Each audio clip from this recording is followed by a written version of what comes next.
The term rice hybridization refers to the process of crossing two genetically distinct rice varieties to produce offspring known as hybrids that inherit desirable traits from both parents. It is a breeding technique that involves controlled pollination between a male parent and a female parent in order to combine specific traits from different parental lines.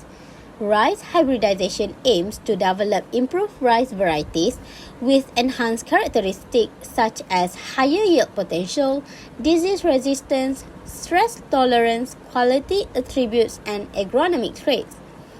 The resulting hybrids often exhibit a phenomenon called heterosis or hybrid vigor, where they surpass the performance of their parental lines, leading to increased productivity and other desirable traits. The process of rice hybridization involves steps such as parental line selection, emasculation, pollination, and bagging. These steps are undertaken by breeders and researchers to create and refine hybrid rice varieties that meet the needs of farmers and contribute to sustainable agriculture and food production.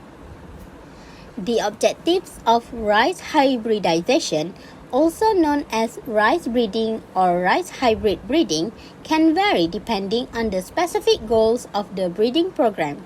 However, there are several common objectives that are typically pursued in rice hybridization. First is to develop high yield.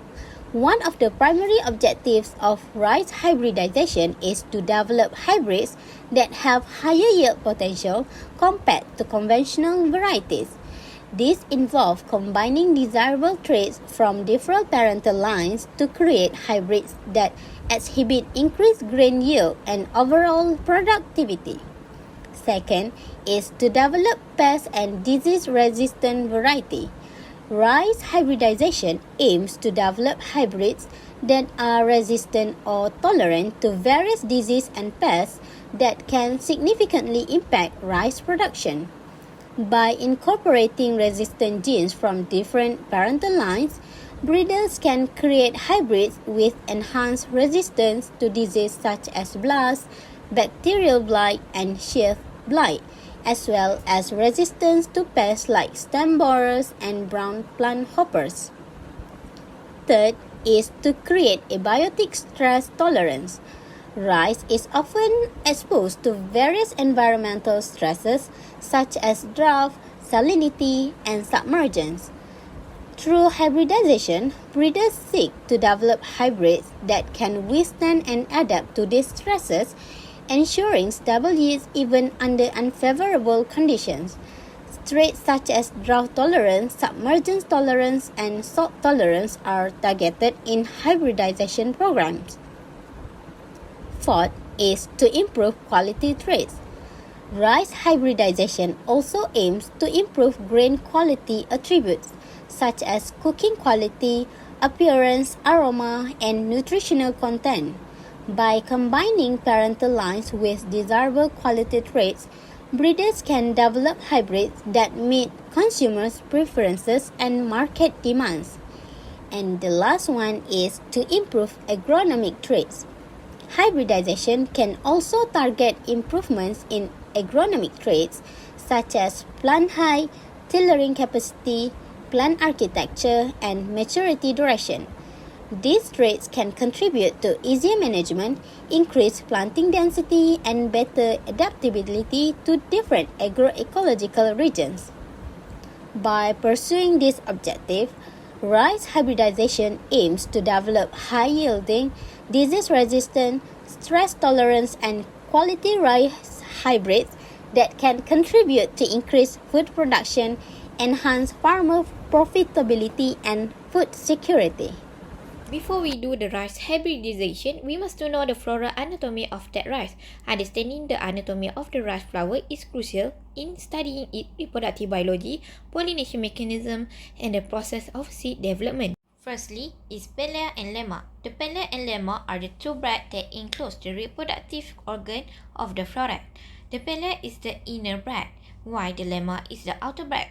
They are protect reproductive organ during the flowering process. Second is stamen. The stamen is the main reproductive organ of the floret. It consists of the filament and anther. Next is stigma. The stigma is receptive surface at the top of pistil. It's where the pollen grain land and germinate, allowing the pollen tube to grow down the stem and reach the ovule for the fertilization. Then is ovary. The ovary is a large basal part of the pistil. It contains one or more ovules, which are potential seeds. After fertilization, the ovary develops into the rice grain, which is seed. And lastly is anther. The anther are the pollen-producing structure located at the tip of the stamen. They are responsible for producing and releasing pollen grain. The process of rice hybridization typically involves the following steps. First is selection of parental lines. Breeders carefully select two parental lines that possess complementary traits to achieve specific breeding objectives. The male parent is usually a genetically stable line that provides the pollen, while the female parent contributes the seed or ovule. Next is emasculation. The male reproductive organs of the female parents are removed before they release pollen. This is done to prevent self-pollination and ensure that only the desired male parent's pollen is used for fertilization. Panicle selection expected to open in the morning. Spiculates with an anther length of approximately 60% are chosen. Lemma and pallia must cut 20% below the tip. Stamens must be removed one by one with a sterilized needle or forceps.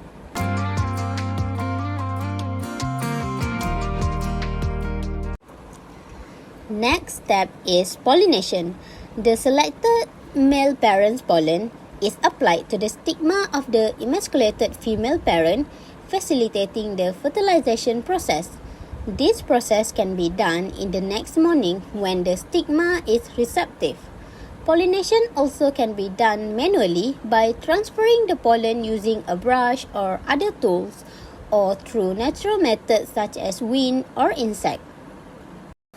Bagging is a technique used in rice hybridization to prevent unwanted pollination and ensure regulated cross-pollination between specific rice plants. It entails enclosing the inflorescence of a female rice plant in a bag before it reaches the pollen shedding stage. A bag is carefully placed over the female parent's inflorescence to completely cover it before it emerges from the flag leaf sheath. The bag is usually composed of a thin, breathable material that allows air to circulate while keeping pollen out. The bag is tightly sealed around the base of the inflorescence to ensure that no pollen can enter or escape. This prevents cross-pollination from occurring with other rice plants. After successful pollination, the fertilized ovule develop into seeds.